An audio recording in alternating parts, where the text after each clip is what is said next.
One of the most impressive parts about you, so a very popular place called Carnegie Hall.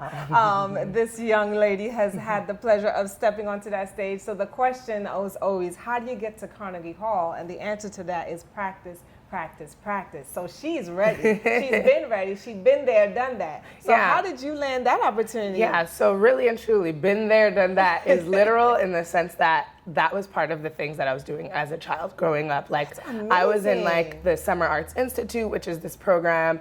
And if you're in New York City, you should check it out. And if your kid is musical, put your kid in there. My mom was that mom trying to find every free opportunity for me to just be in that cultural musical space. Okay. And which is not something you hear commonly in our culture, right? Yeah, and so shout out to you, Mom, for literally seeing me and hearing me in the shower singing and just knowing that I could, reach heights if she exposed me to those things. Yeah. So one of the programs that I was in, Summer Arts Institute, we were like a chorus, and we sang and we traveled and we performed different places, and so one of the places was Carnegie Hall. Okay, now that's not an easy feat, and that's an honor to step on that stage.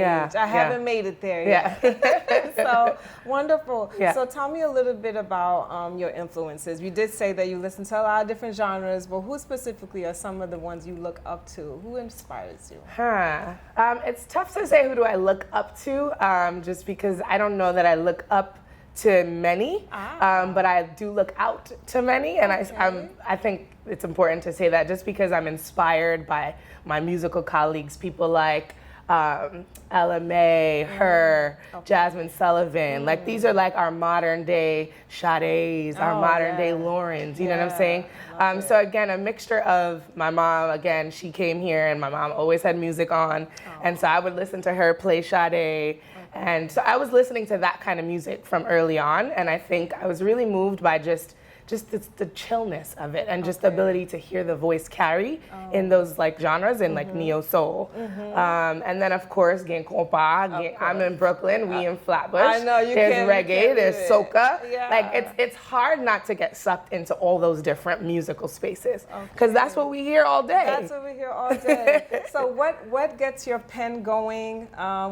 What's the first thing that makes you say, okay, I think I got a song in me. It's time to write a song.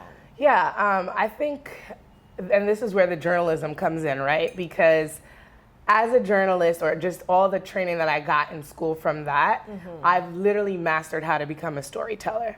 And actually one of the challenges is transitioning from being a journalist to a songwriter now. It's like, all right, how do I write this in a way that's not so structured and formal, right? And so that has been a challenge, but I find that when I am out and about, if someone says something, if I'm watching a movie, or if I hear someone say something in a way that kind of lights this light bulb, I'll write on my notes. And then when I have my creative time at home, I'll literally just say, ooh, I wrote, I don't know, the grass is greener. And so that alone will inspire me to write the story. Okay, so everything all around you could kick off literally a verse any minute, and you go, I'm gonna write about that. Literally, even my last song that I dropped, Yo-Yo, it was just super random because I was like, whatever happened to yo-yos? Like, I remember I'm a 90s kid, so we used to play with yo-yos all the time. Like, whatever happened to yo-yos? Like, do kids even play with like that?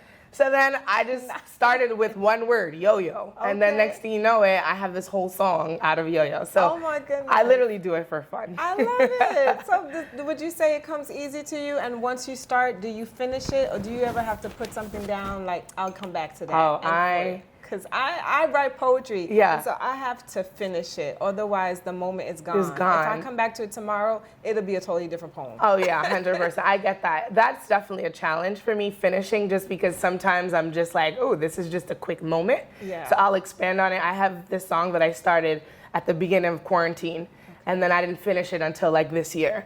So some records, depends on the record. Some records, it takes time to build them out because life is literally being communicated through these records. So life has to happen to to finish it, you know? So it depends. Okay, I love it.